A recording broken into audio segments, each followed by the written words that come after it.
YouTube. So wanted to do my last prediction of the year, my last preview, which is Clemson and Alabama in the national championship. So bowl season for me didn't go particularly well. OSU kind of got ran out of the building last night in New Orleans. The SEC as a whole has kind of dominated bowl season so far. It's actually been really impressive.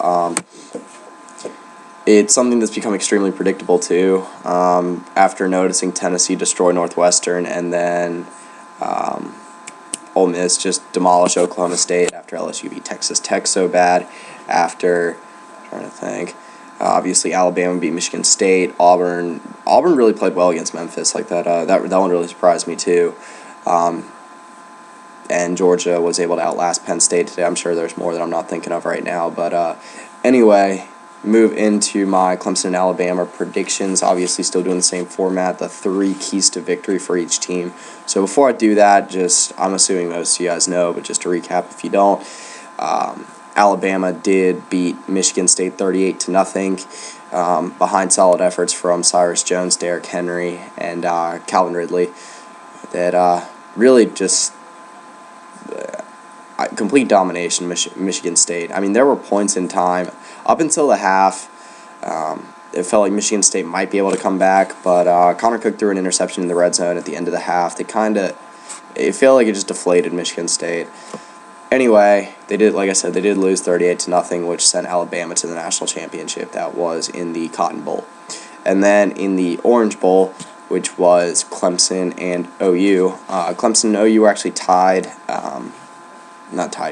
OU was beating Clemson 17-16 at half, and Clemson scored, I believe, 21 unanswered points in the second half and went on to win 37-17. So really both games weren't great. OU had a little bit of injury problems at running back.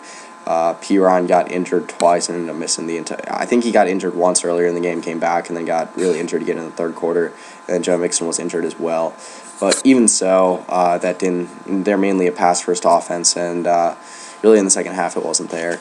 So, like I said, Clemson ended up winning 37-17. Move into my 3 keys, though. First one for Clemson.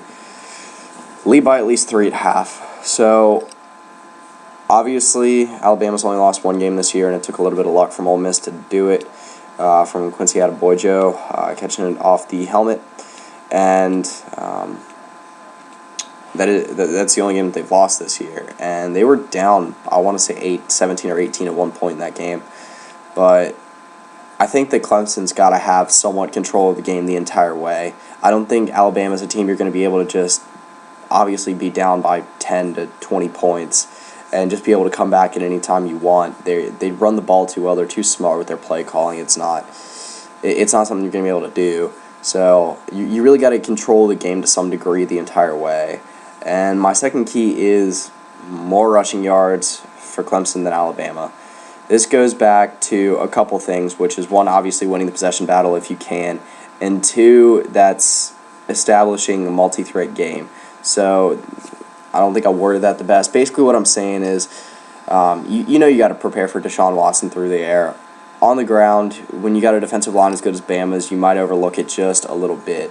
And I think that Clemson has enough ability between Wayne Gallman and Deshaun Watson to be able to run the ball for at least 150 yards and get some movement against this Bama defense that hasn't really relented anything on defense in the last 2 games they've played against Michigan State and Florida. Granted, 2 teams that aren't very offensively gifted. So the third key for Clemson is for Shaq Lawson and Mackenzie Alexander they got to play like the impact players are supposed to be. Alabama's obviously got a good offensive line. Shaq Lawson's going to have to do his thing with stopping Jake Coker. He's going to have to get after Jake Coker because Coker's been a tough QB this year. Not the fastest guy in the world, but he's done what he's had to lead this Bama team to victory. And if Shaq Lawson can disrupt that and kind of get Coker moving in and out of the pocket a little bit quicker, disrupting some of their play calls, that'll be huge. And then Mackenzie Alexander will probably be covering Alabama's best receiver, which is Calvin Ridley. And Calvin Ridley had a pretty big game against Michigan State. He's really, really come on in the second half of the season. And if you can shut him down and then you can focus on Derrick Henry, I think that Clemson's defense is good enough to stop that. So move into my 3 keys for Bama. First one is prepare for Deshaun Watson. So I think that Watson, I don't know if he's the best quarterback in the country, but it's hard to say he's not right now. He doesn't seem that impressive when you just watch him for a few seconds. It's kind of easy to overlook him. There's just some plays that just catch your eye that just seem either so precise, surgical.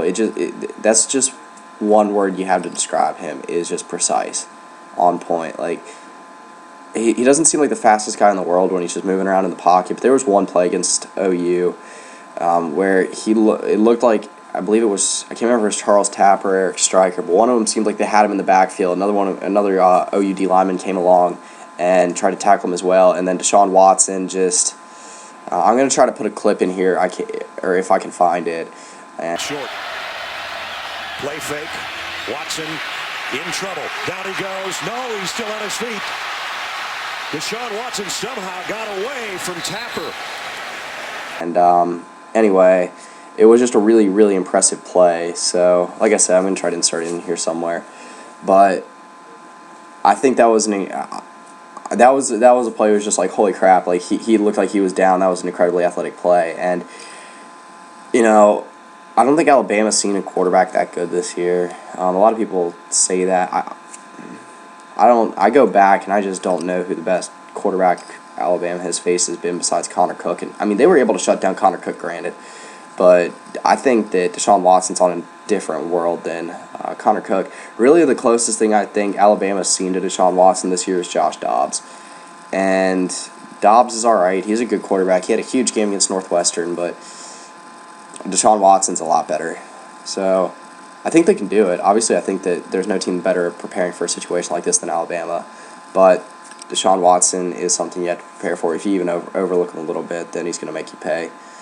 Second key for Alabama is kind of the opposite of what I said about Mackenzie Alexander, and that's for Calvin Ridley to have 100-plus yards receiving. I think that's going to be one of the big key matchups to watch in this game is Mackenzie Alexander against Calvin Ridley. Obviously, Alabama has other threats outside of Derrick Henry and Calvin Ridley. 2 guys that I think will also be huge in this game are Kenyon Drake and O.J. Howard. I think O.J. Howard's a really good target at tight end, and if you do shut down Calvin Ridley, then you still have to shut down O.J. Howard.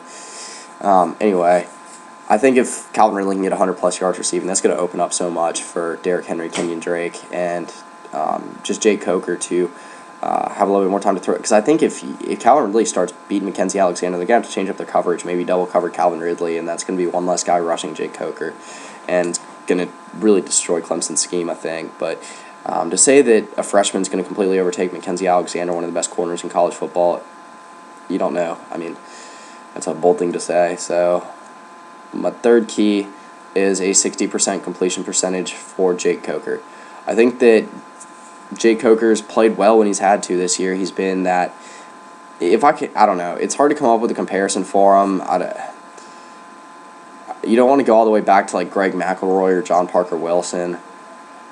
Really, if I could say any one comparison for him, it'd be a little bit more mobile but a little bit less accurate A.J. McCarron, because he's taller than Greg McElroy, but he plays a little bit more of a role than it felt like John Parker Wilson did when he was on the team. But I think that if he can do what he has to do just to get the ball out of his hands and get Alabama moving down the field, I think that their defense is going to play well enough that really all he has to do is manage the game, which has basically been his job for most of the year. If you put the ball in his hands, he's shown the ability that he can do it. I think he showed that against Texas A&M. I think he showed that against Auburn. I think he showed that even kind of against Michigan State, but he really didn't have to do that much. I mean, the rest of the team really played unbelievably well, and it was complete domination. So I'm going to move into my pick. And I think this is going to be an extremely popular pick for this game, and that's going to be Alabama. If I had to give you a score, I'd say 35 to... Actually, I'm going to go 34-28. I think it is going to be a close game. I don't think you're going to hold Deshaun Watson to less than 20 points. I just don't think it's really... I think the closest team to do it was Florida State, and that was 23 points. But I don't think you're going to hold him to less than 20 points. I mean, Florida State had a good defense, too. And Alabama's might be just as good, but I don't know. Florida State was one of the best defenses in the country. So, yeah, I think, like I said, I think it's going to be a really entertaining game. I hope. I don't. There's not any one individual team I'm rooting for here. I just want to see a good game. That's kind of been the theme of all the big bowls this season. Is most of them were blowouts. If you watched any of them yesterday, then the only entertaining bowl game was the Notre Dame Ohio State, and even that, Ohio State won by, it was 44-28. So I might slip on me right now. 14 points. So, or 16 points. My bad. Anyway, that is my prediction. And yeah, so if you do want to check out the simulation I did for this game, I believe that Alabama came out on top. I'm not 100% sure. I have to go back and check. I'm going to put that in the link in the description below. So yeah, that's pretty much it. So yeah.